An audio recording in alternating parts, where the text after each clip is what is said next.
si postarať o ten hrob, nie? Mal by si sa. Ale darmo sa postaráš, keď zákon je taký, že keď nezaplatíš do 3 rokov, ťa zlikvidujú. A ja som sa napríklad, lebo najprv som si myslel naivne, že dobre, tak zloží sa, poviem príklad, 10 000, alebo tento, keď je 100 na rok a tak ďalej, tak zložím, poviem príklad, do banky, alebo neviem, alebo na mesto, lebo spravuje to mesto, aj do budúcna to predpokladám, že bude správovať, lebo kto bude rozhodovať o cintorínoch? No mesto, no, rozumieš ma. Lenže mesto, zver tomuto mestu niečo. A teraz není právny nejaký ansábel alebo niečo, nejaký titul, kde by si mohol mať istotu, že keď tam zložíš peniaze napríklad, alebo že aj banka môže skrachovať a tým pádom veľa hovno. Ale keď zaplatím napríklad, ja by som zaplatil napríklad na ďalších 50-100 rokov, nech mi vypočítajú sumu, ja by som to zaplatil, rozumieš ma. Mesto bude mať príjem, ale lenže mesto to nechce.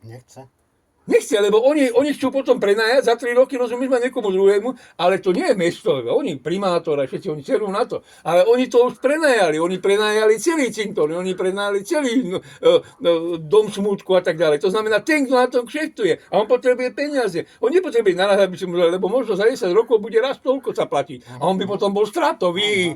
Rozumieš ma, no.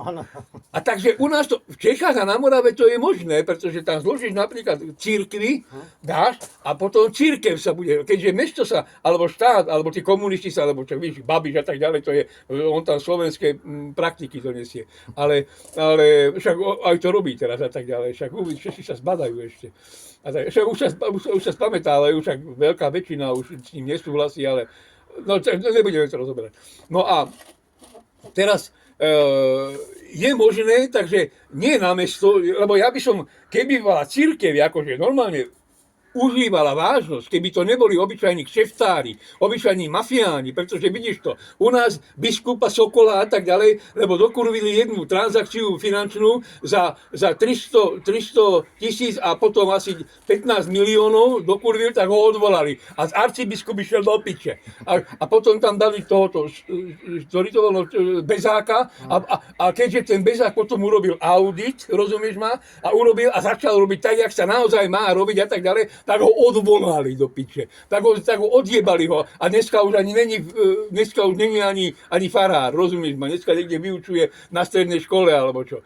Ale a tak môžeš takéto cirkvi veriť? Ja neverím. No to znamená, zveríš jej históriu svojej rodiny alebo z úcty k svojim predkom, že si ochotný zo svojho si zobrať, rozumieš ma, a dať napríklad. Ja by som bol ochotný, lenže ako to mám urobiť, keď neviem, ako keď tu nemáš tu na štát to neurobí a nedáva ti istotu, cirkev to vôbec nie, lebo cirkev, prečo cirkev dovolila vôbec, aby mesto rozhodovalo o napríklad hrobových miestach a tak ďalej, tak mala si tu zobrať cirkev? Áno, zobrali si lesy, domy, všetko a tak ďalej. Neplatia dane kurvy, podvodnícke, celá cirkev, celá katolícka aj s pápežom počnú, rozumieš ma, a všetkými farármi, ale cintorín si nezobrali.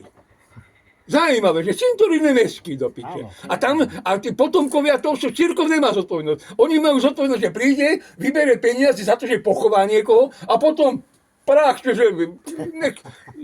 rozumieš, skápal si, tak teraz sa staraj, rozumieš ma. A toto by mala robiť cirkev. A ešte mu zaplatiť zárečí na pohrebe. No, áno, vagabundi skurvení. Ja zdieľam a pochopil som neskôršie, ale tak, pretože keď mama, babička a tak ďalej, vždy do kostola, však ja som bol, kedy museli ísť aj ministrovať do piče, som rástal, dvakrát som bol dokonca ministrovať, ale to ešte som bol nejaký, ja neviem, 8-ročný, 7-ročný, 8-ročný, ale to raz dvakrát dávam do piče, nie, potom do kina som išiel radšej do piče. A otec bol tak, do kostola?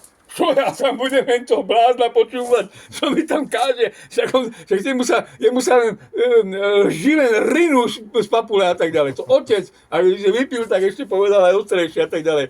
To znamená, ja potom, keď som povedal, že nejdem do kostola, Tak niekto, babička, mama a tak ďalej, každú nedeľu, rozumieš, ma do kostola a na spoveď, a to ja som potom a ja budem vyprávať farárovi, čo som robil, neurobil, no čo si kokot, a kde mám ja istotu, že on to nepovie niekde inde.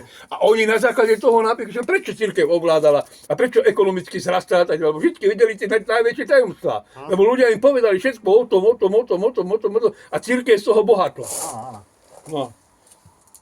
Ale teraz, dobre, na to zabudneme, to už rozoberáme morálku, nemorálku a jak